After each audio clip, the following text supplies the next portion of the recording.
Halo, nama gua Hafmi Adityo, biasa dipanggil Baso atau Basau di Instagram. Eh, gua sebagai pemilik Scoot Kopi. Scoot Kopi ada di Jalan Barito, Blok M, Jakarta Selatan. Apa filosofi di balik nama Scoot? Sama ceritain dong gimana awalnya berdiri Scoot. Oke, Scoot itu sebenarnya ngambil dari bahasa Arab, Mas. Artinya diam. Itu. Terus karena kebetulan main Vespa juga, jadi diplesetinnya orang skuter kopi. Tapi pada dasarnya itu Scoot itu diam kan, bahasa slengannya Indonesia kan santai. Jadinya ya ngopi santai gitu. Berdiri itu 2000, idenya 2015 dan jalan benar-benar jalannya 2016. Karena waktu itu masih belum banyak ya coffee shop. Lagi duduk Mas di tempat ngopi nih di salah satu brand besar lah waktu itu di tahun 2015. Kan manual brew filter itu kan belum banyak ya. Akhirnya waktu itu pesan satu gelas itu sekitar harganya tuh 50.000. Brandnya warna putih, mungkin masih di tahu. Nah di situ kayak mikir, apakah semua orang bisa minum kopi ini kayak gini gitu dengan harga segini gitu. Nah akhirnya tercetuslah waktu itu untuk buka Scoot ya untuk semua kalangan dengan harga yang masih masuk. Dulu tuh kalau Scoot di 2016 harganya filternya itu 20.000 ya. Dan ya dibikin suasana sedikit lebih bagus lah kayak coffee shop gitu walaupun nggak bagus-bagus banget gitu, Mas. Apa resepnya bisa bertahan berapa tahun ya? Dari 2016 sampai 2007 tahun ya? Iya, Mas. Modalnya waktu itu nggak terlalu besar sih, Mas. Yang besarnya disewa. Dulu pakai mesin yang kecil tuh, mesin rumahan. Mesinnya pakai Promax. Dulu tuh sekitar 150-an ya, karena mahal disewanya. Nah terus akhirnya saya tuh ngebar dari 2000, masih ngebar tuh 2016 sampai sekarang sebenarnya. Tapi yang benar-benar di dalam bar itu, yang masuk shift fitting itu sampai 2019 2020. 2019 ya, 2019. Ya yang jalan ya tetap pada jalurnya aja sih Mas sebenarnya gimana, karena kita juga lebih kuat ke berusaha untuk menguatkan di produk sama mencoba untuk servis yang baik. Karena kalau untuk sendiri untuk tempat kan nggak terlalu kalah lah, banyak yang lebih bagus, apalagi sekarang udah modelnya konsep Instagramable atau apapun coffee shop gitu. Nah kan kalau Mas Yudi tahu sendiri kan, kalau pernah kesini kan ke warung kopi kecil gitu. Nah kita memperkuat di produk, quality produk sama quality humannya aja sih Mas di sini. Dan mencoba konsisten di situ. Nah, kemarin waktu pandemi itu gimana cara ngelewatinnya? 2 tahun kan? Waduh, sedih Mas kalau pandemi. Jujurnya pandemi itu nggak ada untung sama sekali. Nggak ada untung sama sekali selama 2 tahun. Kalau boleh dibilang waktu itu ada uang yang lebih itu di pas lagi puasa 2020 sama 2021. Itu ada uang lebihnya, tapi ya cuma uang lebih doang. Nah beruntungnya di tahun berat itu, 2 tahun berat itu nggak motong gaji sama sekali Mas. Nggak motong gaji sama sekali dan masih alhamdulillah masih bisa ngeluarin THR juga, kan beberapa kali ketemu hari raya kan di situ. Beberapa kali, ya 2 kali ya ketemu hari raya. Masih bisa ngeluarin tunjangan hari raya, masih nggak motong gaji sama sekali. Dan masih waktu itu dikasih tenggang waktu bayar lah waktu itu masuk supplier sama Gajah Mada waktu itu ya. Itu Mas. Jadi ya masih bisa berputar di situ. Nah, lucunya sih waktu itu emang sebenarnya di 2019 akhir, di bulan September Oktober itu Mas itu rencana mau buka cabang sih Mas waktu itu. Nah untungnya nggak jadi karena tempatnya emang belum nemu yang pas, kan nyari tempat nggak gampang ya. Itu 3 bulan nyari, ternyata emang nggak mau nyari di Tebet lah, di Bekasi, di Depok, ternyata nggak ketemu. Akhirnya ya kepake uang itu buat bantu struggling di pandemi. Ceritain titik terendah selain pandemi nih yang terlalu Titik terendah, dibilang titik terendah enggak ya Mas ya, tapi itu titik pembelajaran karena masih di 6 bulan 7 bulan awal. Karena jujur aja waktu itu emang belajar kopi itu memang ya otodidak ya, dan beraniin diri kan. Kebetulan customer manual brew pertama kan Mas Yudis ya, filter. Kebetulan kan Mas Yudis kantornya di sini juga. Jadi nah di situ lebih banyak belajar sama senior-senior yang pendahulu, sama beberapa orang lah kalau bisa disebutin. Salah satunya ada Dimas Kesut, ada Wahyu gitu. Nah di situ memang belajar, benar-benar belajar gimana sih ternyata F&B itu nggak segampang itu bisnisnya. Nggak segampang itu dalam artian ya kita harus apalagi kopi ya, kopi itu kan ada namanya istirahat kopi ya, gimana cara kita mengatur flow-nya keluar barang itu supaya tidak menjadi beban operasional yang berlebihan gitu Mas. Nah dari 1 sampai ke 7 bulan itu dulu aja Mas nih. Saya di sini, kalau Mas Yudis masih ingat mungkin ya, warnanya ini masih hitam. 2016 itu saya bikin filter pakai alat V60 itu di depan, saya bagian gratis gitu Mas ke customer. Di situ. Nah, di situ ketemu untuk 6 cup, 10 cup aja udah senang banget Mas. Nah, di 2016 pernah tuh ada teman yang support, akhirnya dia waktu itu lagi ada acara anaknya apa namanya yang potong rambut itu apa namanya? Potong rambut anak akikah, ada akikah waktu itu. Ya udah dia support kita, ya kita di sana lah bikin kopi gitu-gitu. Nah, akhirnya dari teman ke teman sih sebenarnya waktu itu masih benar-benar teman ke teman akhirnya nyebar tuh. Nah, kebetulan di 2016 kan nggak banyak nih coffee shop yang relate sama Vespa. Nah, kebetulan Scoot itu kalau bisa dibilang awal juga itu Mas yang coffee shop relate sama Vespa. Jadi di situ kebantu komunitinya. Nah, di situ memang kita akhirnya pakai kepresnya tuh skuter coffee gitu. Nah, di situ banyak dari situ banyak baru kesebar kayak berarti apa ya? Marketing mulut ke mulut ya, power of mouth. Yang di situ menguatkan community, akhirnya Vespa akhirnya nongkrong sini semua, dan di situ yang ngebantu untuk struggling di awal selama 7 bulan sih. Nah, kebetulan sih emang dari 1 sampai 7 bulan itu yang proses pembelajaran gimana sih nih kita nemuin resep, gimana sih cara bisnis coffee shop yang baik itu di situ Mas. Orang berpikir untuk meninggalkan sini nggak kayak ini nggak fokus kayaknya mesti cari yang lain. Sebenarnya kalau sama bisnis yang sebelumnya itu jauh banget. Konveksi tadi Mas, konveksi dulu kan ya gampang ya, per PO dapat uangnya cair cepet gitu kan, lebih besar angkanya. Tapi kan di sini nemuin kayak ada suatu peluang yang baru. Nah, tapi kan memang di saat itu kalau dibilang sih capek ya Mas, karena emang dari pagi sampai malam jagain sendiri gitu, terus dibantuin sama temen dulu 2 orang.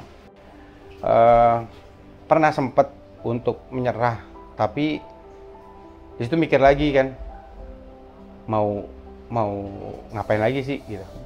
Karena sebenarnya bikin Scoot itu juga ada apa ya, waktu itu orang tua nyuruh S2 sebenarnya Mas di luar.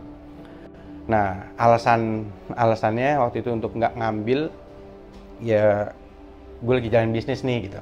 Nah, dikasih kesempatan waktu itu, ya udah coba setahun ya. Kalau emang setahun gagal akhirnya jalan ya gitu. Nah, di situ yang bikin trigger, bikin lebih, oh gue harus bisa nih. Nah, alhamdulillah kan di 7 bulan itu udah mulai kita nggak suntik modal lagi, untuk nggak suntik operasional lagi untuk per bulannya, udah bisa nutupin.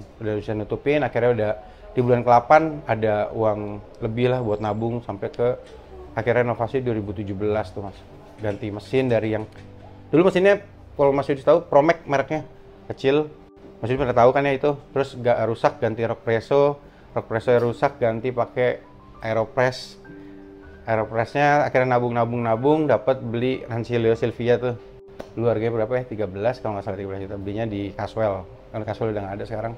Nah, situ pakai itu terus tuh. Grindernya dulu 1 yang manual juga, yang cetak-cetak gitu. Itu nabung 2017 baru alhamdulillah beli yang 2 grup gitu. Nah, setelah pandemi itu kan sebenarnya sekarang coffee coffee shop juga menghadapi tantangan besar lainnya ya, yaitu menaikkan harga kopi ya. Dari awal buka 2016 sampai 2022 Scoot sih belum pernah naik mas. Akhirnya di 2022 baru naik harganya.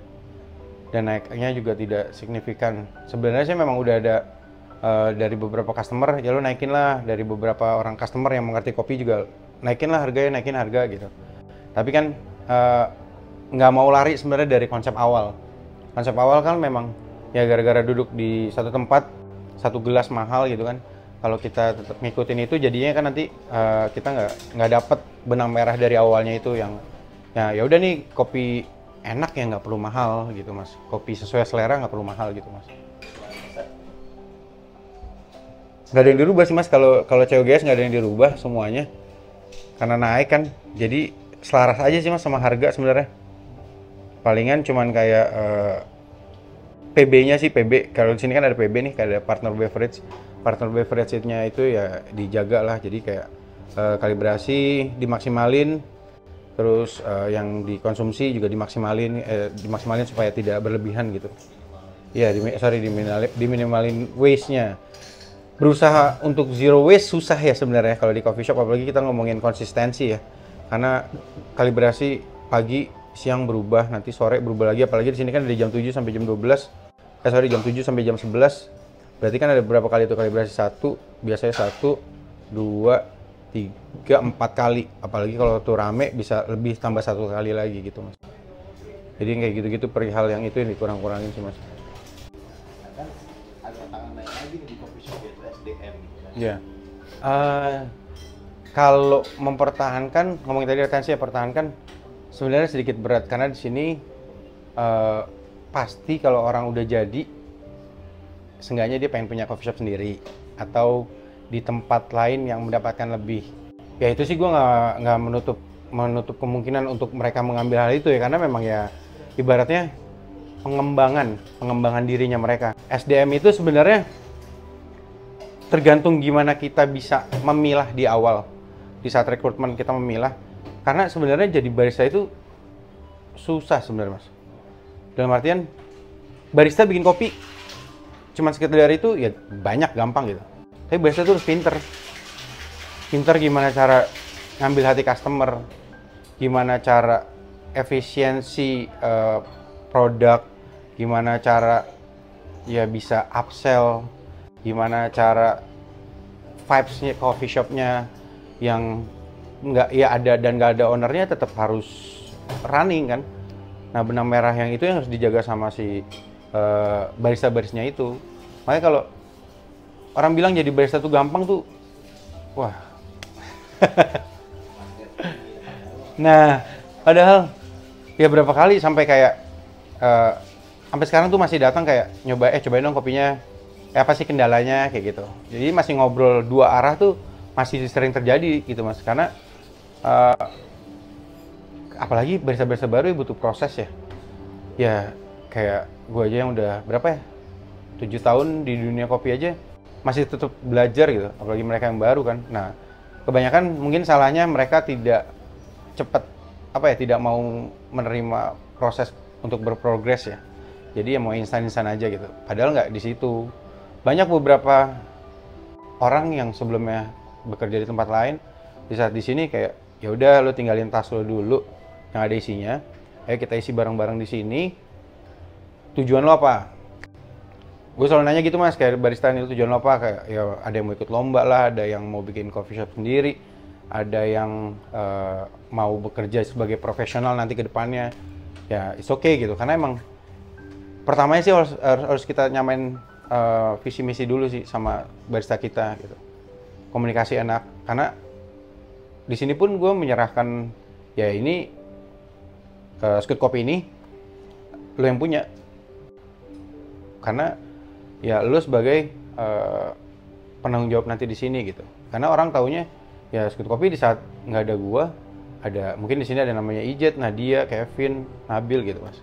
Itu jadi memang ya kita harus benar-benar kompak satu sama lain, komunikasi satu sama lain. Seenggaknya minimal meeting seminggu sekali lah, buat kendalanya di mana, terus apa. Nah kayak sekarang nih anak-anak sekarang udah dibebasin untuk milih filter beans, terserah deh lo mau apa yang lo ambil gitu. Yang penting udah gua kasih tahu gimana prosesnya pemilihan yang enak bla bla bla gitu. Dan namanya untuk biasanya kan mereka ntar cupping bareng lah atau apa gitu Mas. Di outlet di sini aja atau lu sebenarnya dalam benak lu punya rencana ekspansi yang masif? Sebenarnya sih kalau impian pengen punya Mas, minimal Jakarta ada, nggak usah Bogor sulit tuh. Bandung ada, Jogja ada, di kota-kota itu tuh kayak Jakarta mungkin di sini satu ada, Jakarta di bagian deket-deket nepet ke timur ada juga gitu. Sebenarnya ada Mas pemikiran seperti itu, tapi kan balik lagi kapital ya, fondasi gitu. Karena kalau kita kerja sama orang belum tentu cocok. Jadi mau dijual sebenarnya nggak salah sih untuk menjual brand lo itu untuk kemitraan atau joint venture itu ya. Balik lagi pondasinya kuat atau enggak untuk melakukan hal itu Mas. Karena nggak gampang, sedikit sulit ya. Karena ada beberapa brand awal yang kerjasama seperti itu akhirnya mungkin kurang terkontrol atau kurang kontrol kualitas produk lah atau apapun itu akhirnya yang bikin jadi gagal gitu sebenarnya. Yang penting balik lagi pondasi sama kapitalnya kuat atau enggak sih Mas. Pondasi manajemen itu Mas. Tapi kalau sebenarnya sih enak punya sendiri sih Mas gitu. Kalau lu sendiri ya pengen organik, maksudnya secara idealis lu pengen itu organik atau sebenarnya ya lu terbuka untuk diinvest gitu? Sebenarnya nggak menutup kemungkinan dua-duanya, asal cocok Mas. Karena kan kalau orang partneran tuh kayak orang nikah Mas. Kalau gagal, kalau kitanya clash gitu, belum tentu bisa baik-baik lagi. Karena kan orang ada yang, nggak semua orang yang bisa membedakan antara profesional sama pertemanan. Gitu Mas.